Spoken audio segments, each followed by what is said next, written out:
Assalamu alaikum everyone, welcome to my YouTube channel, Aviation Cadet. This is ex-Aviation Cadet Sabir Shah from 99th GDP. I was enrolled in December 1993 and I quit Air Force in 1996 for my personal reasons. As usual, the disclaimer, this video is not endorsed, sponsored or speaking on the behalf of Pakistan Air Force or Government of Pakistan, and views and comments expressed in this video are totally my own and based on my own personal experience, and they may not be like the ones of Pakistan Air Force or Government of Pakistan. So today's video is about, I just saw the ad of recruitment have been disclosed on the famous newspapers in Pakistan online and of course on the website of Pakistan Air Force. That's www.joinpaf.gov.pk. So the ad says, join Pakistan Air Force, symbol of pride for the nation, as commissioned officer. Now what does that mean? There are certain categories which are given in this ad, so I will go through one by one, just a brief introduction. This video was not meant to be, it's not prepared, or I'm just going with whatever I saw, so I'm just going to give you a brief introduction about that. And after that you could decide to join which group, which attracts you. So I will start off with the benefits first, because all the benefits are the same for no matter what course you apply. So if you go to the end, right end of the ad, which is just being displayed, it says future prospects. So number one, highly competitive salary package. Well, I think it's 50Ks plus every month, and when you are a cadet you don't pay anything. Your uniform is paid, your food is paid, meals, and all your tours, everything is paid. You just need to pay for your refreshments, and on weekends the the fare to go home. That's it. And on that you also get concession if you go by train, if you go by plane, so you also get concession on that one. Free medical treatment, self and family. This family includes the immediate family, your parents, and anyone who is in your family who is under 18. They are. If your siblings, your brothers and sisters, they're above 18, they can't avail this. So keep in mind that one. And training and posting in different cities of Pakistan and abroad. Well, during the cadetship, you won't be able to go abroad. During the cadetship, during my cadetship, we went to Karachi twice, once on the deep sea diving course,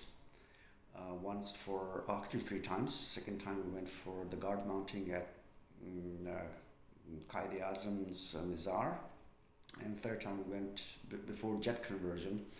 We have to go for Central Medical Board to get to know that how are we going to behave on those heights, like above 30,000 feet. So it was a chamber test with some psychological, psychiatrist questions. So went to Karachi 3 times, and that's it. I think nothing else. So that's what. So number 4 is free accommodation. Of course, yeah, you get BOQs, the bachelor accommodation quarters, or the MOQs, the married officer quarters. So it depends. And 50% waiver in fare by train and air travel. Of course, yeah, my course mates back then used to travel by PIA on the weekends, and they used to pay like 30 rupees. That's in 1993, 94. Internationally recognized courses, yes, it's all the graduation certificates awarded to you are authorized by the Ayers University Islamabad, which is related with NUST, and NUST is in the Washington Accord, so it's internationally recognized. I mean, if you get this degree and for some reasons you can't be in Air Force, you can apply in other countries on the basis of this degree. And membership of Air Force Office Housing Scheme. Yeah, that's pretty much the housing schemes.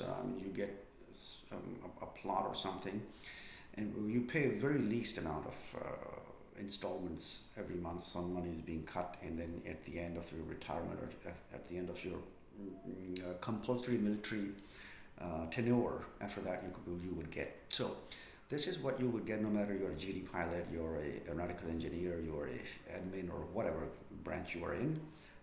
These are all the details, all the benefits you would get. So first thing is that. So let's take a pause. So let's get to the top. It says candidate must be in possession of NADRA smart card. So NADRA is the database for the national identity cards. So you should have the smart card. If you don't have it, do it on urgent basis. Get it right now. And online registration from 4th of March to 11th of March. So it's pretty simple. If you go to this website, www.joinpaf.gov.pk, it's pretty much standard procedure. You have to put up your ID card in and your name and your other all the your qualifications. You have to put them in and apply, and you would get a printed form. And once you get that form, you can print it out, and the dates will be given when your initial test is going to be. So course number 1 on top is permanent commission. Now this is permanent commission. I will tell you later what that means.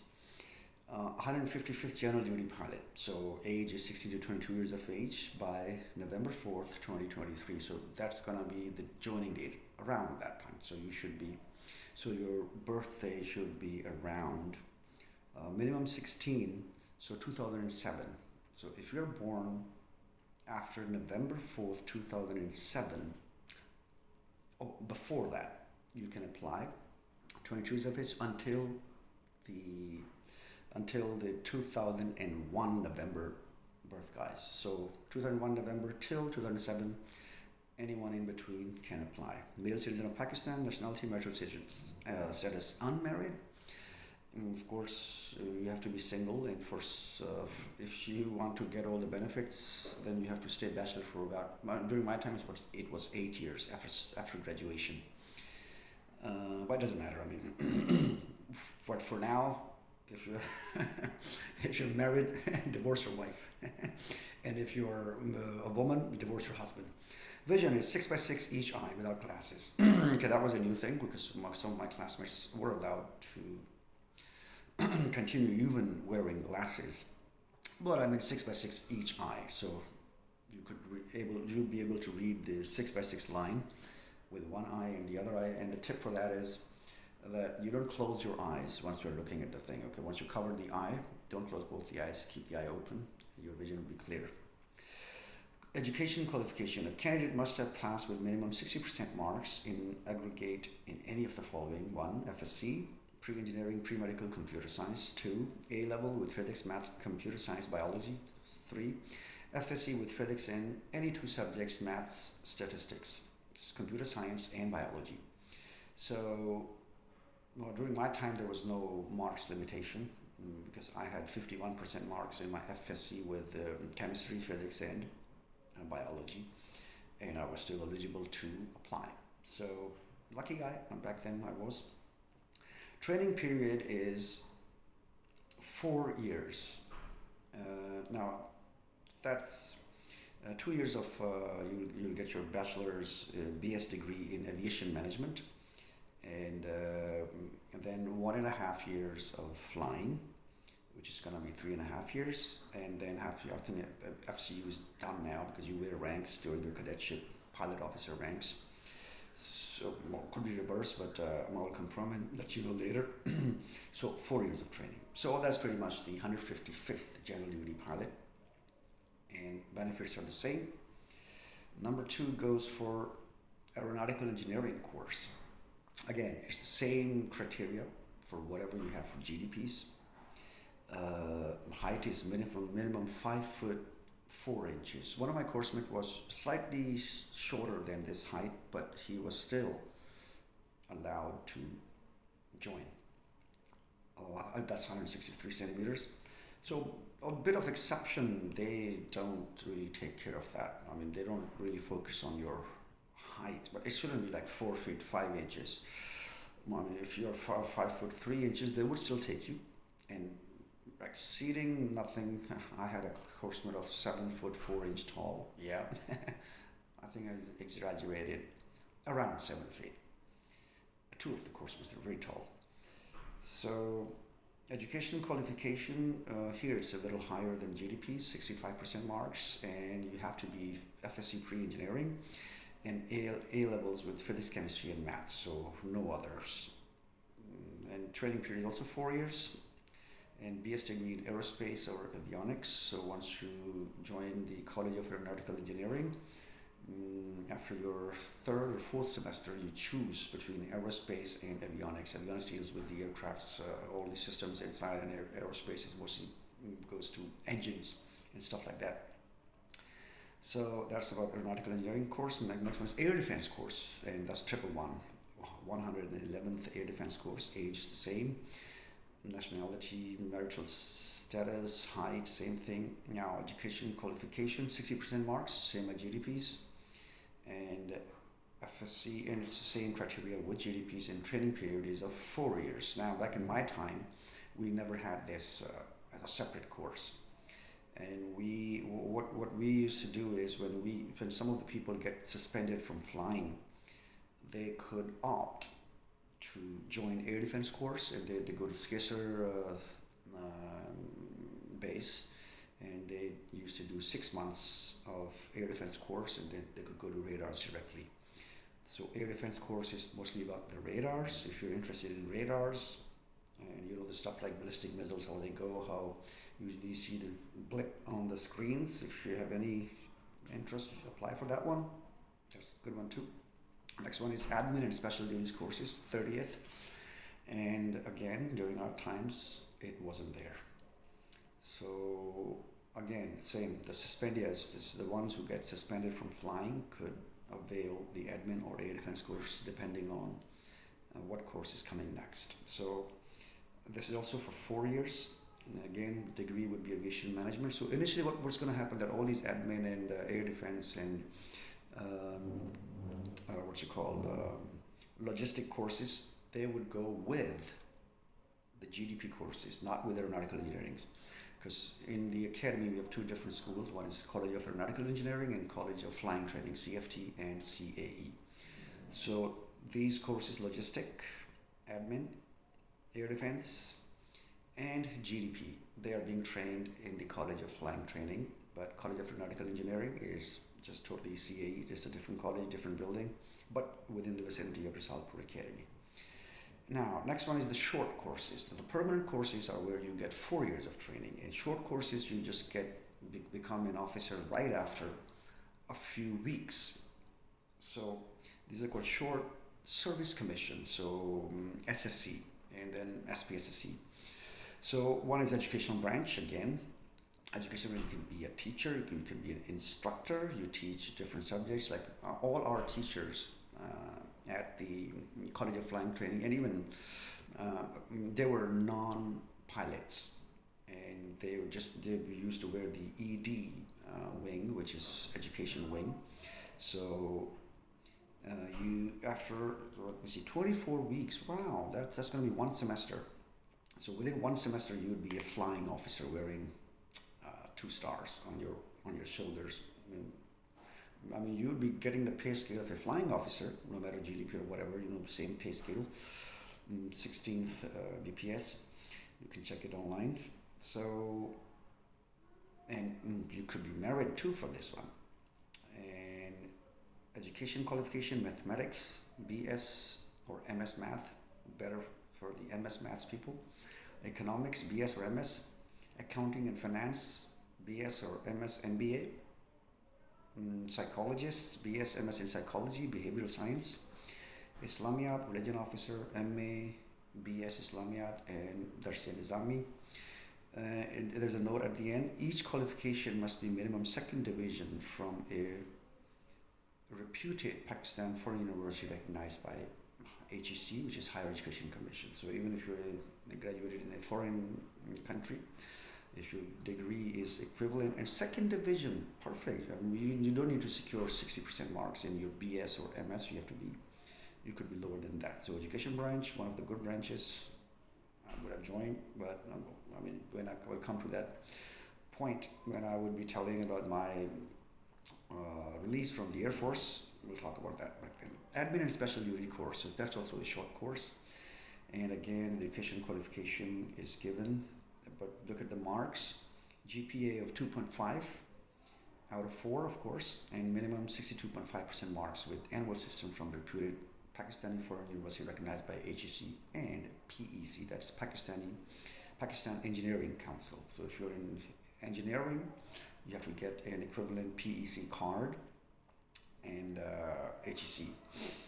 And 24 weeks, logistic branch, 131st CSC, SSC, and again 18 to 30 years of age. So all these courses are from 18 to 30 years of age, apart from education branch where you have to be 21 at least.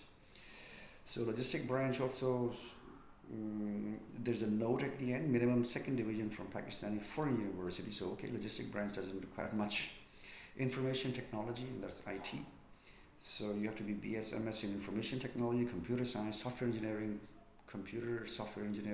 software project management, big data, artificial intelligence, data science, information security, and cyber security with minimum second division from Pakistani foreign university recognized by HEC.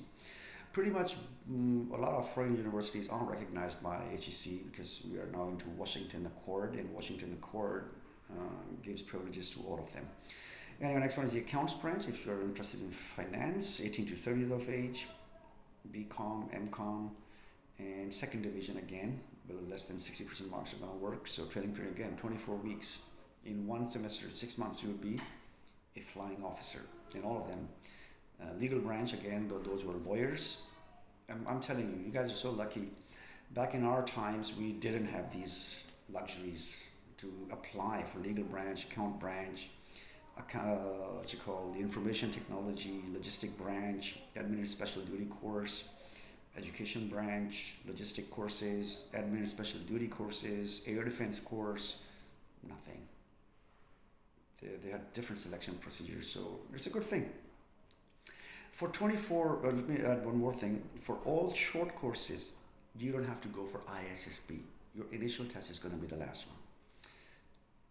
See? But for the permanent commission, you have to go for ISSB.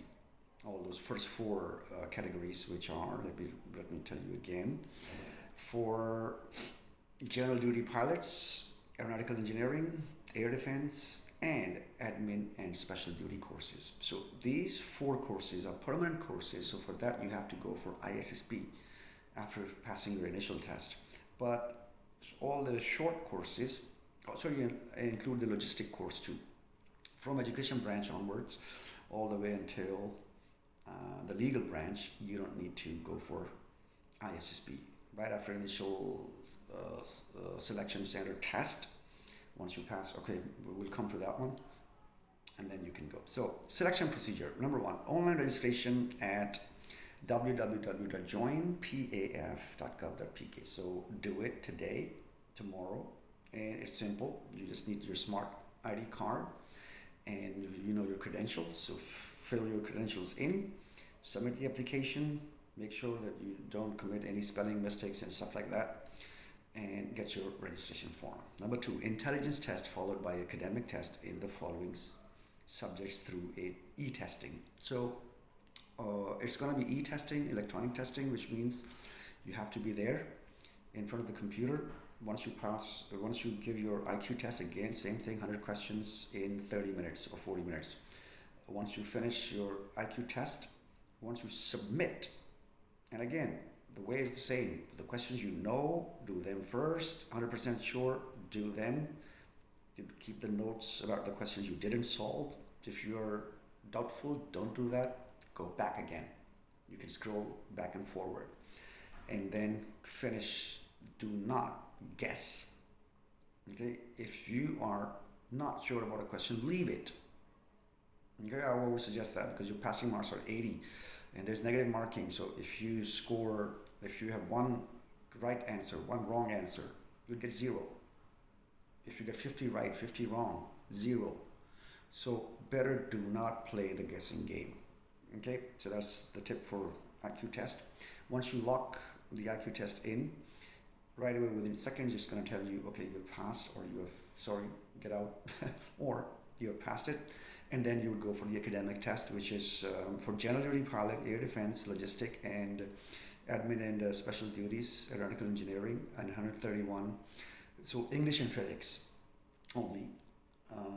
But aeronautical engineering, they need maths as well. And again, it's basic maths, basic physics, basic English. They're MCQs, multiple choice questions. You can choose the answer, and again, pretty much simple. Who was the inventor of bulb, for example, in physics? And it's going to ask you, is it Mr. Thomas Edison, Louis Baird, or Louis Pasteur, or whatever, and then you have to choose one. So it's pretty much in the definitions. So, like, the action and reaction are equal but opposite to each other.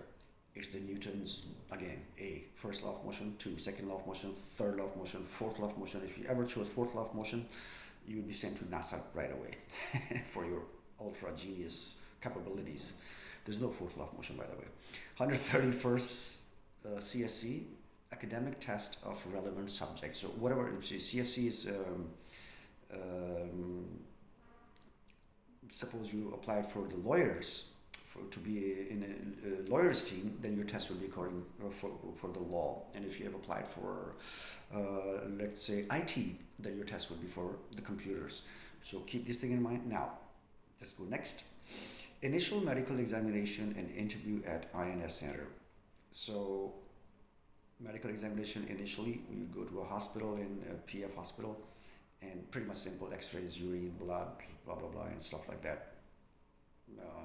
It's not thorough examination. Only shortlisted candidates would be detailed for ISSP. Yeah, so once everyone passes all these things, then the final list is displayed and you are informed. And then you go and collect your ISSP, Inter-Services Selection Board letter. And then ISSP is done at 4 centers, Kohat, Gujranwala, Malir, and Quetta. In my times, it was only Kohat. So now there are 4 areas. Kohat for KPK, I think, Gujranwala for Punjab, Malir for Sindh, and Quetta for Balochistan. Nice. I love this evolution. Final medical examination at CMB Lahore. We went to Karachi for CMB Central Medical Board, and that one is not so scary one. Thorough testing. Okay, so in thorough testing, in my times, it was less strict than the initial medical. Trust me. The only additional thing was the next one for GDP is flying aptitude test, FAT. For GDP candidates only. This is not that you put you in a thing and then start revolving you. No, it's a pressurized chamber where they put you in, give you some pieces of paper, and let you perform some tests, and they depressurize that chamber, and they want to see till what height you can survive. I went up to 38,000 feet, by the way. Not went up till, but the pressure they got down was till 38,000 feet, and then I got depressurized. Sorry. I got the hypoxia symptoms. Hypoxia symptom that you just can't think right. And once you get hypoxia, you're dead. It takes only 1 minute. Yeah, just 1 minute to be dead. That's why, the passenger planes, once the oxygen mask gets down, take it right away, because it is going to last for only 7 minutes, 7 to 14 minutes. And we don't have this facility available on the jets. So once the oxygen supply is cut, done. One of my junior, he was flying his BPT, Best Pilot Trophy mission, and his air conditioning got worse. And he inhaled the poisonous gases. He's had lungs problem. He got medically boarded out and just died a couple of years ago because of that problem. So it's a very risky job, adventurous. It has its own pros and cons, but again, that's the best career you would ever get. Next one is interview by AHQ, Air Headquarters, Special Selection Board for CSC candidates only. All those short courses, once they are initially the officer commanding at the selection branch recommends them, then you would go to E8, E9 sector in Islamabad, the air headquarters, and you would get the final interview there, because it's only no SSB required. So air headquarters wants to make sure that you are eligible to join, and then in 24 weeks you're going to be an officer, flying officer. Perfect. Then final selection by air headquarters in order of merit. So let's suppose there are 10 vacancies for IT, for information technology, and 20 people were called to air headquarters, final selectees. So they have to choose 10 only. So 10 have to be shortlisted. That's where the final selection, that's what it means. So note, appearing candidates are also eligible to apply provided they have obtained 65% marks in FSC A-level Part 1 and bring a certificate from the principal that they're likely to pass FSC. A-level examination on the prescribed grades, FSC courses only. Candidates with OA-level background are required to produce equivalence, pre-engineering, pre-medical certificate. So it's a good thing that if you're 16 and you just appeared in A-levels or FSC exam, your result is not out, you can get a provisional certificate from your university, your college or school, headmaster or headmistress or principal, and then you can apply. So that's pretty much the basic thing. Ineligibility conditions. Now, that's you should go through and read, because the video is getting too long. It's almost 26 minutes now.